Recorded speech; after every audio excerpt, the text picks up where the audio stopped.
저는 오늘의 이 말씀을 대하면서 저를 가르치셨던 교수님 한 분이 생각이 났습니다.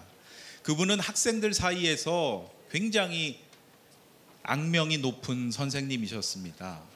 기독교 교육 과목을 가르치셨는데요. 왜 악명이 높았는가 하면 이분이 한 학기 내내 매주 과제를 내주시는 겁니다. 아니, 중고등학생도 아니고 나이든 학생들이 공부하는 대학원에서 매주 숙제를 내주고 더군다나 그것을 바로 점수를 매겨서 그 다음 주에 돌려주시는 그러한 분이셨습니다. 어떤 스타일의 분인지 아시겠죠? 가르치시는 일에는 정말 열정이 대단하셨는데 학생들은 매주 숙제를 하고 또 매주 점수를 받으니까 굉장히 힘든 과목이 되는 겁니다. 그런데 매주 해서 제출해야 되는 그 과제가 무엇인가 하면 바로 그 주에 배울 책 내용을 토대로 해서 자신만의 질문을 2가지를 만들어서 제출하는 겁니다. 처음에는 굉장히 의아했습니다. 아니, 이 선생님이 왜 이러한 질문을 내주실까? 여러분, 보통 과제는 책 내용을, 자신이 읽은 내용을 요약하거나 아니면 혹은 그 내용을 자신의 관점에서 비평해서 써오는 것, 보통 이러한 과제가 되는데요. 앞으로 배울 내용을 토대로 해서 질문을 만든다는 것이 처음에는 쉽지가 않았습니다. 그런데 한 주 한 주 이 과정을 반복하다 보니까 점차 깨닫게 되는 것이 있었습니다. 이번 주에 배울 내용 중에 이것이 가장 중요한 핵심이 되겠구나. 그러면 그것을 답이 되게끔 질문을 만들어가는 거죠. 그래서 저는 이 선생님을 통해서 참 좋은 교수법을 배운 경험이 있습니다. 오늘 우리가 함께 읽은 이 성경 말씀에도 중요한 질문이 등장합니다. 질문이 몇 개였죠? 제가 지금 힌트를 드린 겁니다. 네? 네, 2개죠. 8절 말씀에 나옵니다. 내가 어디서 왔으며 어디로 가느냐.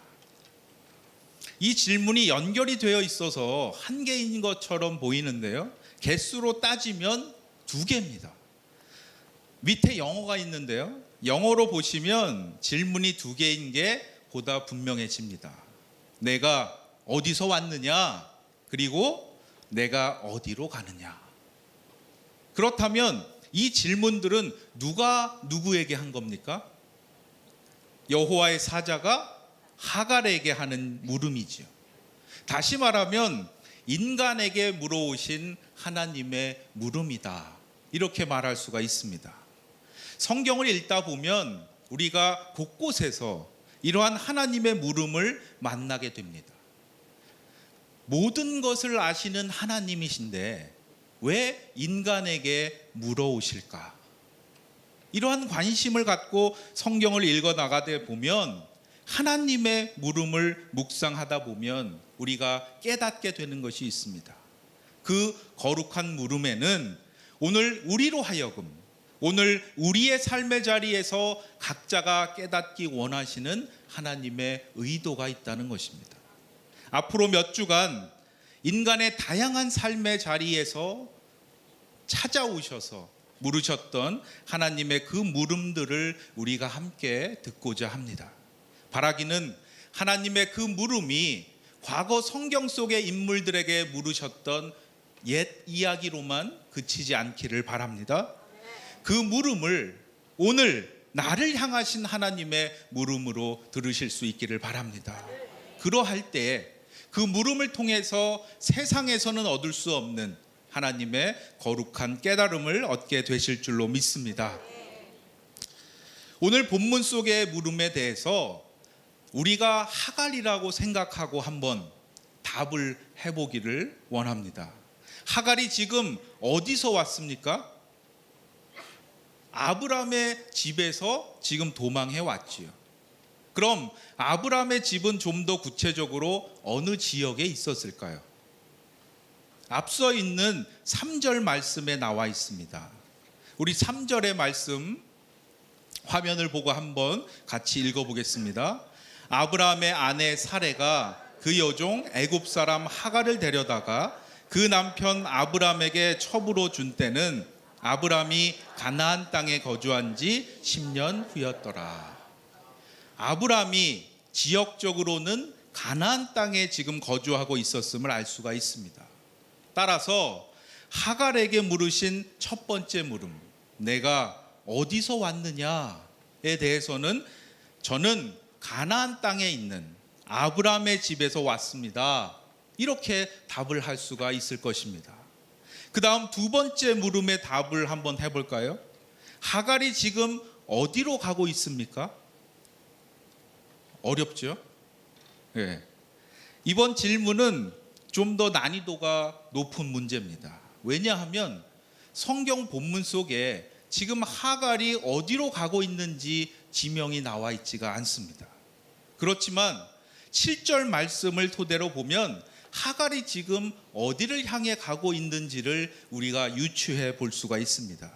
7절 말씀에 보면 지금의 이 상황이 어디에서 일어난 것인지를 우리가 유추해 볼 수가 있지요.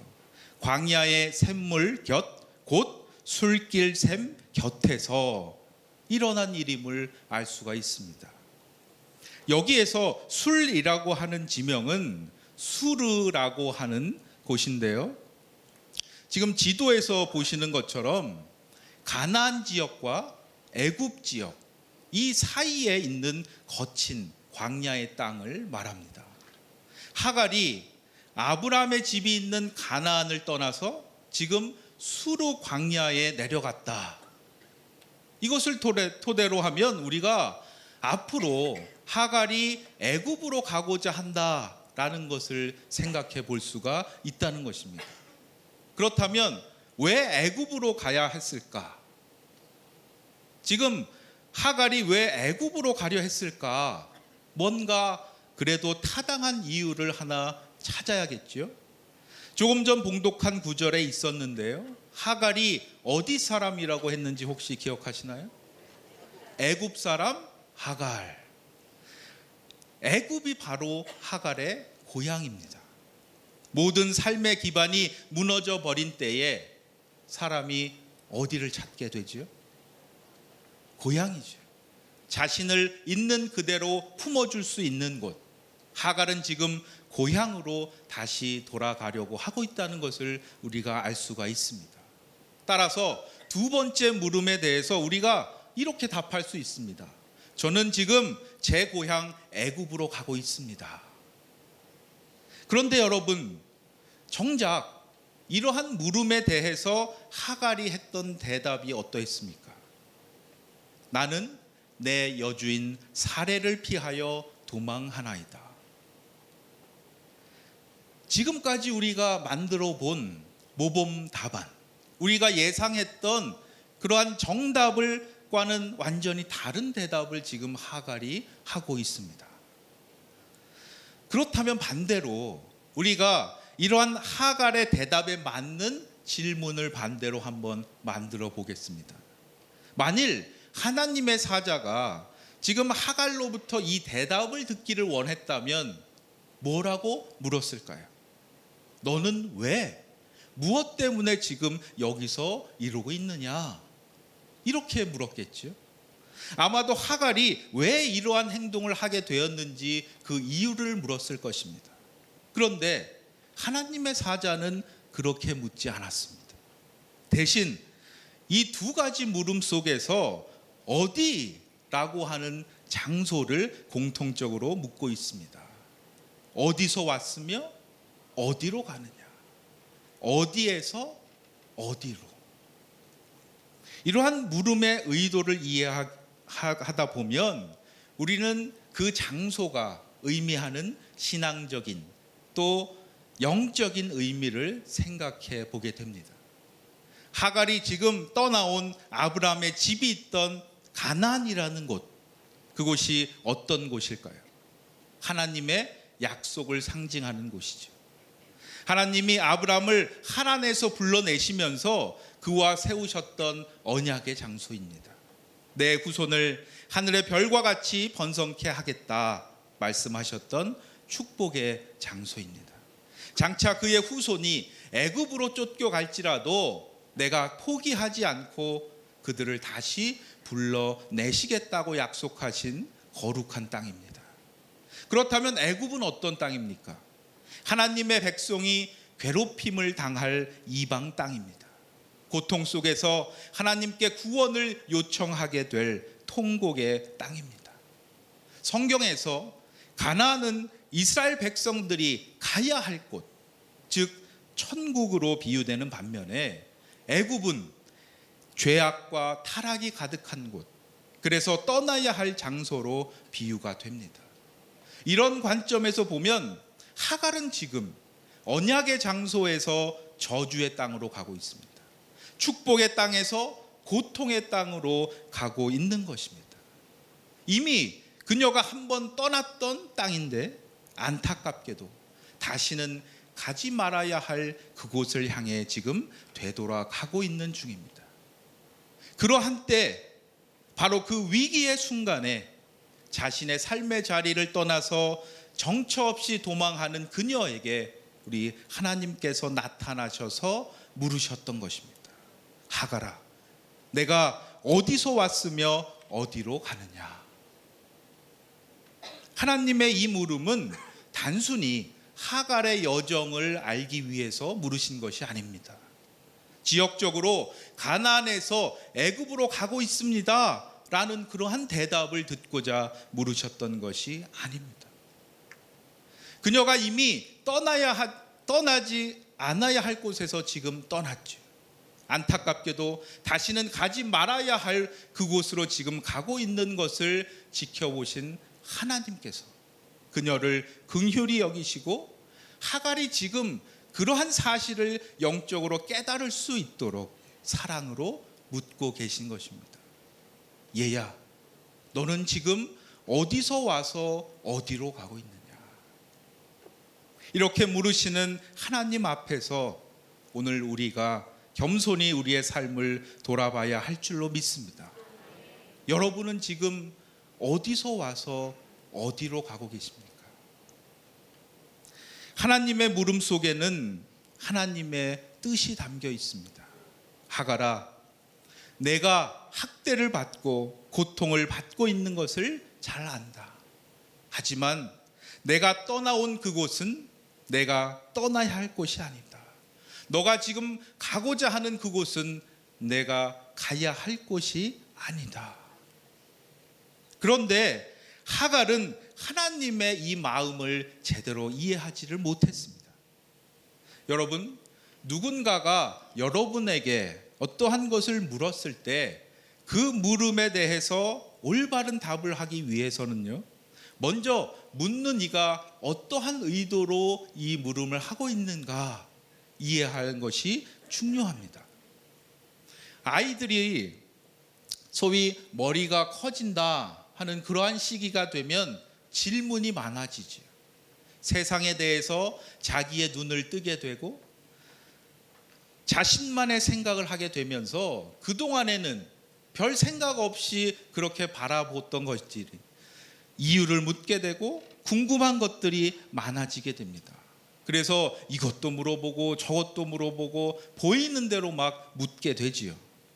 요즘은 인터넷 검색을 할 수 있으니까 그래도 참 편합니다.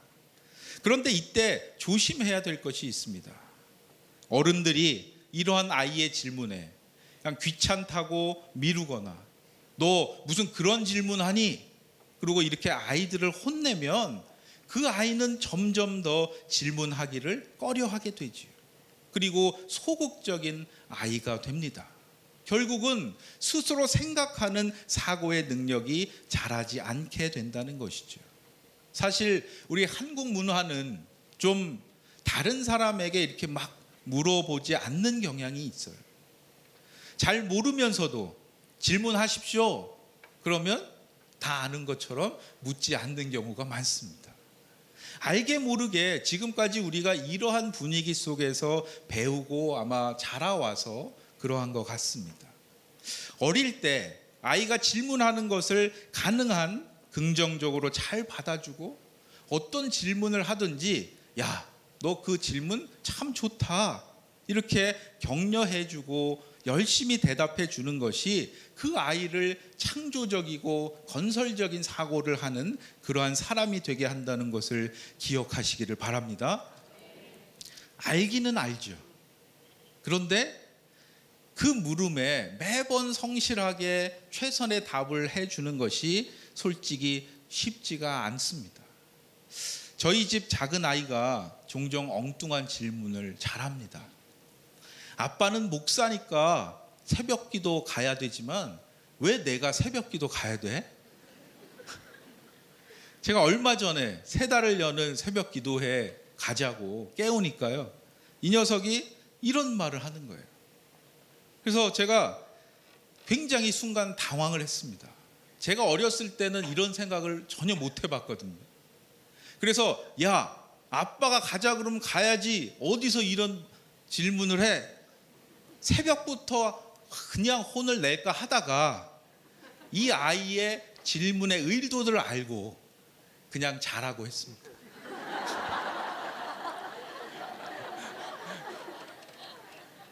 이제 설명을 좀 나중에 해주려고요.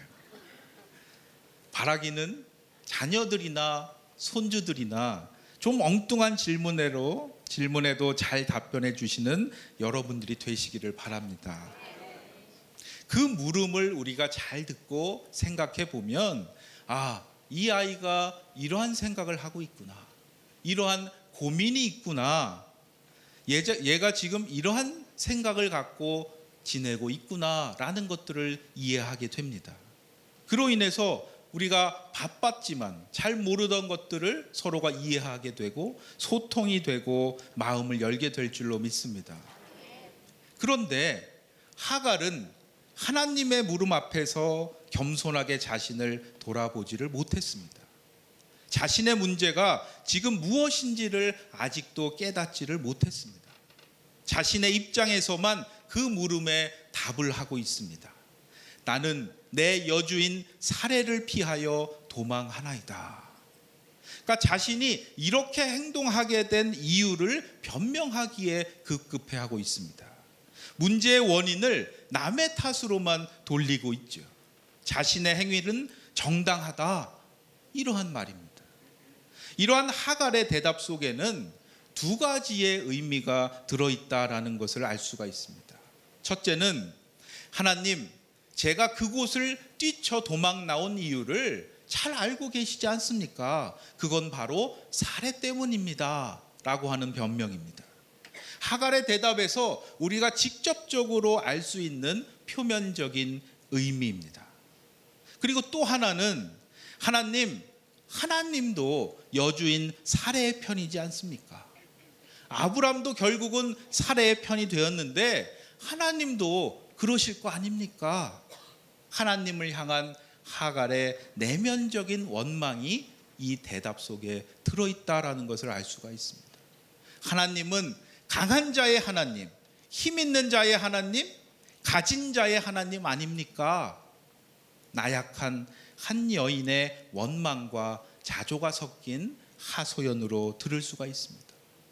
하갈의 입장에서 우리가 다시 생각해 본다면 아, 하갈이 그렇게 생각할 수도 있겠다라는 생각이 듭니다. 한 가정의 종으로 들어갔습니다. 그런데 여주인이 자식을 낳지를 못했습니다. 그러자 자신을 남편과 동침하게 했습니다. 자식이 없는 가정에서 여주인이 시키는 대로 해서 임신을 하게 됐지요. 그래서 유세를 좀 떨었는데 아이 아버지의 묵인하에 그만 여주인에게 학대를 받게 된 겁니다. 그래서 아무에게도 보호받을 수 없어서 결국 그곳에서 도망쳐 나올 수밖에 없었던 것이죠. 최근에 자유롭고 행복한 삶을 살아가기 원하는 젊은 세대에게 하나의 명쾌한 답을 제시하고자 하는 책이 큰 관심을 끌고 있습니다. 올해 상반기 최고의 인기를 끌고 있는데요. 제가 찾아보니까요, 이번 주까지 20주가 넘게 연속으로 베스트셀러 1위에 지금 올라 있습니다. 일본인 두 사람이 함께 지은 책인데요, 미움받을 용기라는 책입니다. 알프레드 아들러라고 하는 한 심리학자의 이론을 토대로 해서 행복한 인생을 살아갈 수 있는 방법을 소개하는 책입니다. 나이든 철학자와 젊은 청년 사이에 주고받는 대화 형식으로 책이 구성되어 있습니다. 마치 연극 대본같이 되어 있어요. 두 사람이 주고받는 식으로 이야기가 이어져 나갑니다. 이 책이 오늘의 젊은이들에게 말하고자 하는 것, 자유롭고 행복한 삶을 살아갈 수 있는 방법은 뭐냐? 지금 여기를 좀 더 진지하게 살아야 한다라는 것입니다. 장차 어떻게 될지도 모르는 미래의 꿈 혹은 미래의 목표만을 생각해서 오늘 현재를 쉽게 희생하지 말라고 충고합니다. 특히 우리 삶의 모든 고민은 인간관계에서 비롯되는 것이니까 남의 이목에 크게 신경 쓰지 말고 현재 내가 누릴 수 있는 최고의 행복을 누리는 데 집중하라고 권고합니다. 중요한 것은 그렇게 하다가 다른 사람들로부터 미움을 받을 수도 있는데 그렇게 받을 수 있는 미움을 두려워해서는 결코 행복할 수 없다는 것이죠. 남의 이목 때문에 오늘의 내 삶을 참고 희생하는 사람, 혹시 여러분 아닙니까? 이 책에서는 그러한 사람을 바보라고 말합니다. 많은 젊은이들이 큰 용기를 얻었다고 말하는 이 책이 지금 이렇게 오랜 기간 베스트셀러에 오른 이유가 무엇일까요? 저는 오늘 이 시대의 반영이라고 생각을 합니다. 오늘 이 시대가 특별히 젊은이들을 정말 암울한 현실 속에 가두어 놓고 있습니다. 아무리 미래 성공을 위해서 현재를 희생한다 하더라도 아무도 미래의 행복을 장담할 수가 없습니다. 얼마 전의 일이죠. 법대를 나와서 7년 동안이나 사법고시를 치르고 그러면서 각종 공무원 시험을 준비하며 지내온 20대 여성이 있었습니다.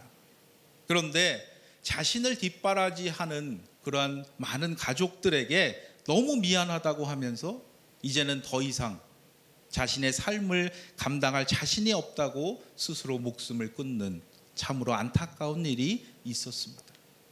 희생만 강요받는 행복하지 못한 현재, 그럼에도 불구하고 미래의 성공을 기대하기 어려운 삶, 바로 이것이 오늘을 살아가는 우리 현대인의 삶이 아닌가 합니다. 하갈은 지금 여주인의 학대 그리고 아이 아버지의 수수방관을 더 이상 견디지 못하고 희망이 없는 그곳을 뛰쳐나왔습니다. 그곳을 나와야만 보다 자유롭고 행복한 삶을 살아갈 수 있을 것이다, 그렇게 믿고 나온 것이죠.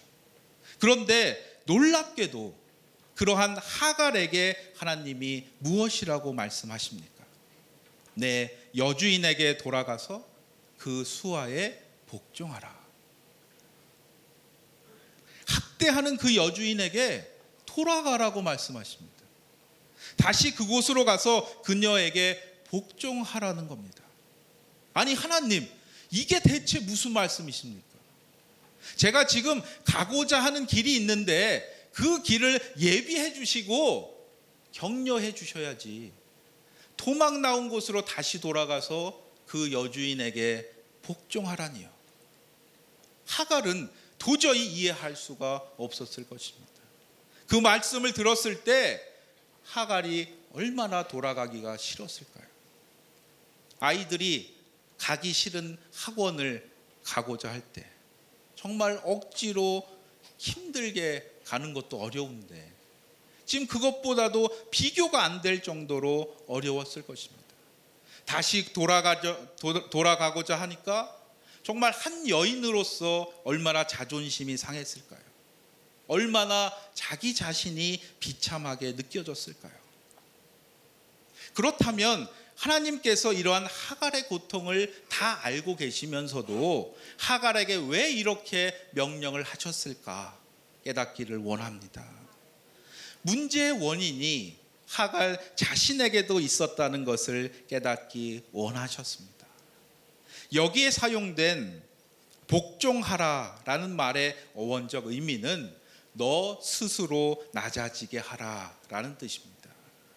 단순히 윗사람이 명령하니까 지시하니까 어쩔 수 없이 따르는 그러한 굴종이 아니라 마음으로부터 자진해서 따르는 순종을 말합니다.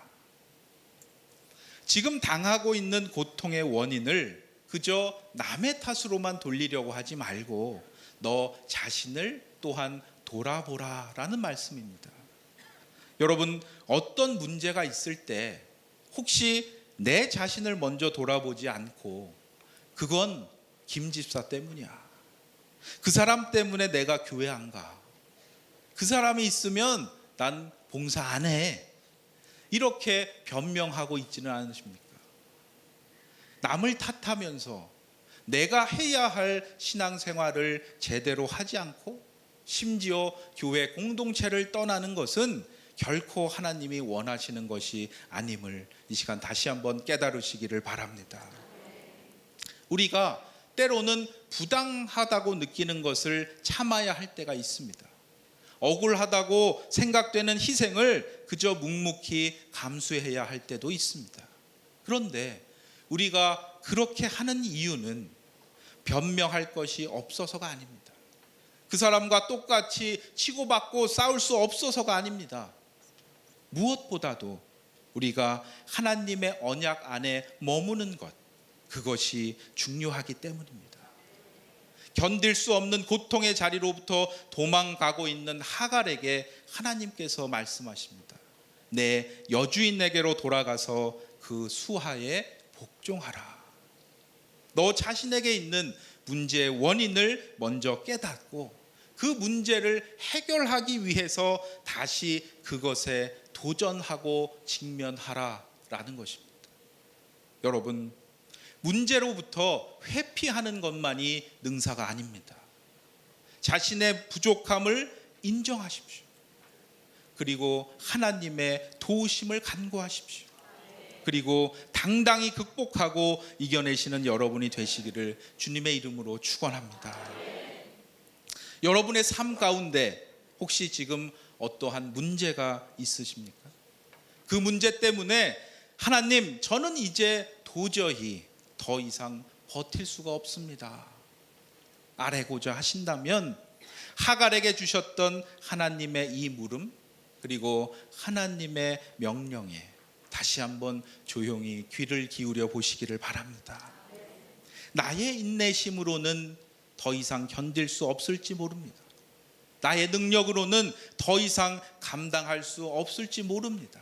하지만 하나님이 함께 하신다면, 나와 함께 계셔서 하나님이 나의 이 고통을 들어주신다면 하갈과 같이 새로운 용기를 내서 도전해 볼 수 있으리라고 믿습니다. 하나님께서 여러분에게 허락하신 삶, 하나님과 여러분이 약속한 그 자리를 믿음으로 지키시기를 바랍니다. 때로는 문제가 있을 수 있지요. 하지만 하나님 앞에 겸손히 인내하고 견뎌낼 때 바로 그 자리가 놀라운 축복의 자리가 될 줄로 믿습니다. 하갈이 바로 그러한 축복을 받았습니다. 이스마엘이라는 아이의 이름을 지금 하나님께로부터 직접 받았습니다. 아이의 그 이름을 늘 부르면서 평생 동안 하나님께서 나의 고통을 들어주셨다 자랑하는 삶을 살아가게 된 겁니다. 그런데 오늘의 말씀에서 하갈이 하나님께로부터 어떻게 이러한 복을 받았는가 우리가 다시 한번 생각해 볼 필요가 있습니다. 하나님께서 하갈아, 너 스스로 사레의 머리 아래로 낮아지라 말씀하셨습니다. 그리고 나서 하나님의 축복이 선포가 됩니다. 내가 내 자손으로 크게 번성하여 그 수가 많아 셀 수 없게 하리라. 하나님의 복은 때로는 참으로 조건적으로 이해하게 됩니다. 하나님의 말씀을 들으라, 하나님의 명령을 지키라, 그리하면 내가 너에게 복을 주겠다 하십니다. 이 시간 여러분에게 한번 스스로 물어보시기를 바랍니다. 나는 하나님의 말씀에 정말 순수하게 순종하고 있는가? 순수한 마음으로 순종하기보다는 그 조건을 따지고 나의 이성이나 경험에 비추어서 하나님의 말씀을 판단하고 있지는 않은가? 에이, 그래도 이건 아니야. 내 생각에 그건 말도 안 돼. 그건 이미 내가 다 해봤어. 신앙의 연수가 늘어날수록 바로 우리는 이러한 것들을 조심해야 할 줄로 믿습니다. 하나님, 저의 마음을 살펴주시옵소서. 완악해진 마음이 내게 있다면 오늘 이 시간 저의 마음을 순수하게 회복시켜 주시옵소서.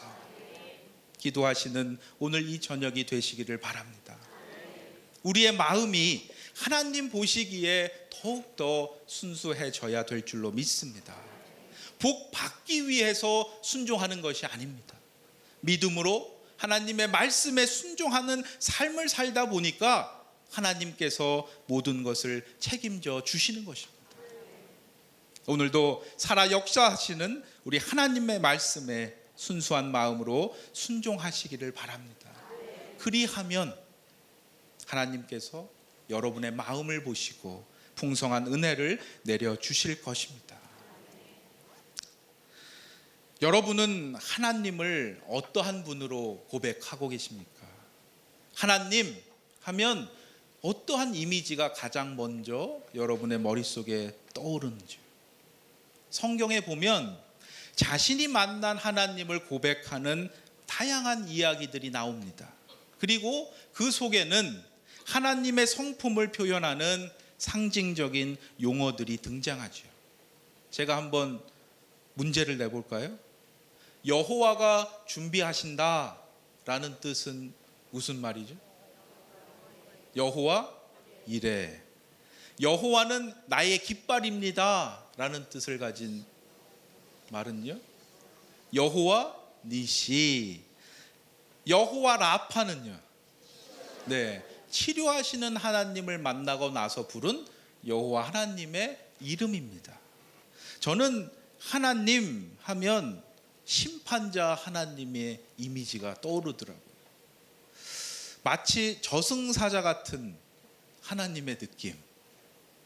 그래서 왜 그럴까 제가 곰곰이 생각을 해보니까 어렸을 때 느꼈던 하나님에 대한 이미지가 아직도 제일 강하게 남아있는 것 같더라고요. 목회자 가정에 태어나서 자라면서 제가 부모님이나 혹은 성도님들로부터 자주 들었던 말이, 야, 목사들이 그러면 안 돼. 하나님한테 벌 받아. 그거였어요. 제가 엄청 장난꾸러기였거든요. 그런데 그래도 그렇지, 어린아이가 좀 장난을 칠 수도 있는 건데 그렇게까지 하셔야 됐을까? 지금 생각해 보면 아마 제가 외아들이어서 그러셨는지 굉장히 엄하게 키우셨다라는 생각이 듭니다. 그래서 저는 어려서부터 하나님이 무서웠습니다. 벌 주시는 하나님이셨거든요. 그런데 하갈은 자신이 맞는 하나님을 어떠한 분으로 고백하느냐, 13절의 말씀에 나와 있습니다. 13절의 말씀 우리 함께 읽어보겠습니다. 하갈이 자기에게 이르신 여호와의 이름을 나를 살피시는 하나님이라 하였으니 이는 내가 어떻게 여기서 나를 살피시는 하나님을 배웠는고 함이라. 하갈은 지금 너무나 감격해서 하나님은 나를 살피시는 분입니다 고백하고 있습니다. 이전까지 여호와 하나님은 그저 여주인 사레의 하나님이셨습니다.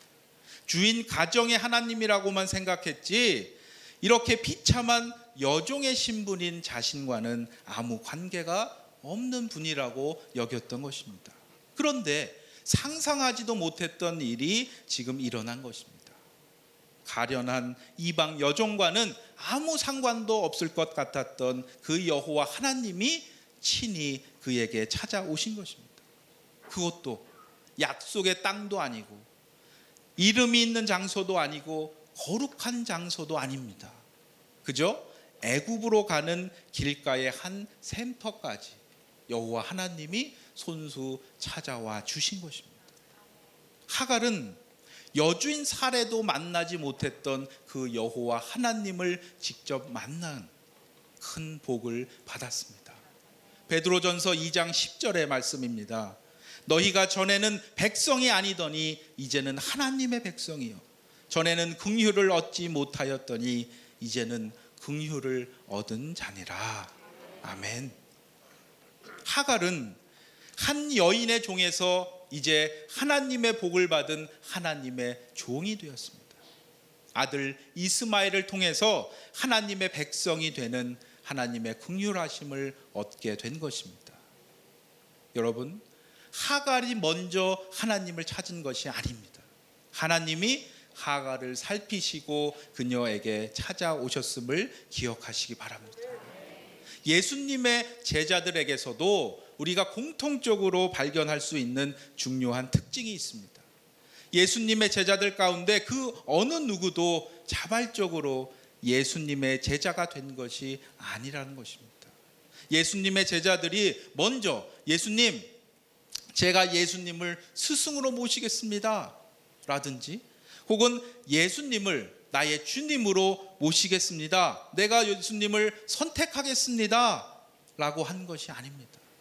반대로 늘 예수님께서 먼저 그의 제자들을 택하여 부르셨습니다.